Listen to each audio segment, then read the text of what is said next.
আমার শ্রদ্ধেয় শিক্ষক প্রফেসর অমিত ভট্টাচার্য মহাশয়, তার সাথে উপস্থিত প্রফেসর পুলক সরকার এবং স্কলার জয়ন্ত বরাম, মঞ্চে উপবিষ্ট পুকুরিয়া থানার ওসি গৌতম চৌধুরী,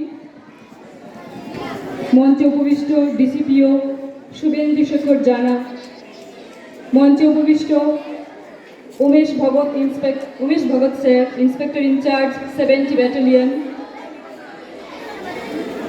শহীদুল ইসলাম সাহেব, যিনি এই প্রোগ্রামটাকে অর্গানাইজ করেছেন, তিনি প্রোগ্রাম অফিসার শক্তি বাহিনীর, এবং অন্যান্য আরও যারা উপস্থিত রয়েছেন, আমি প্রত্যেককে এবং আমার স্নেহের ছাত্রছাত্রীদের সকলকেই আমার কৃতজ্ঞতা জ্ঞাপন করছি। আমি কৃতজ্ঞতা শব্দটা এই কারণে ব্যবহার করছি যে আমি স্কুলের দায়িত্ব নিয়েছি গত 5 মাস হলো, কিন্তু বাল্যবিবাহ নিয়ে কাজ করছি বিগত কয়েক বছর ধরে।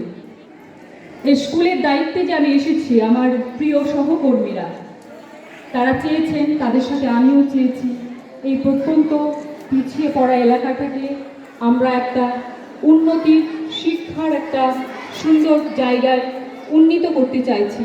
আমার সহকর্মীরা আমার মাধ্যমে তাদের সেই ইচ্ছেটা যে আমরা এই এলাকাটাকে যাতে উন্নত করতে পারি, আমাদের ছেলে মেয়েদেরকে যাতে সুশিক্ষায় শিক্ষিত করতে পারি। কারণ আমরা প্রতিদিন যে সমস্যাগুলো আপনারা তুলে ধরলেন, আমরা প্রতিদিন সেই সমস্যাগুলো ফেস করি। আমাদের চোখের সামনে থেকে 12 বছরের, 13 বছরের, 14 বছরের মেয়ের বিয়ে হয়ে যায়। আমাদের ভীষণ অসহায় লাগে। শুধুমাত্র আমরা বুঝিয়ে তাদের পরিবারকে বুঝিয়ে বা তাদেরকে বুঝিয়ে আমরা তাদের বাল্যবিবাহ রোধ করতে পারি না, বা নারী পাচার, শিশু পাচার সংক্রান্ত যে কোনো খবর আমাদের কাছে থাকে না সেটা নয়, কিন্তু আমরা আইনানুগ কোনো ব্যবস্থা নিতে পারি না, বা এই ব্যাপারটাকে রোধ করতে পারবো সেরকমও কোনো পদক্ষেপ নিতে পারি না। তাই আজকে পুরো সিস্টেম আমাদের সাথে রয়েছেন। আমি যখনই কোনো বিপদে পড়ব,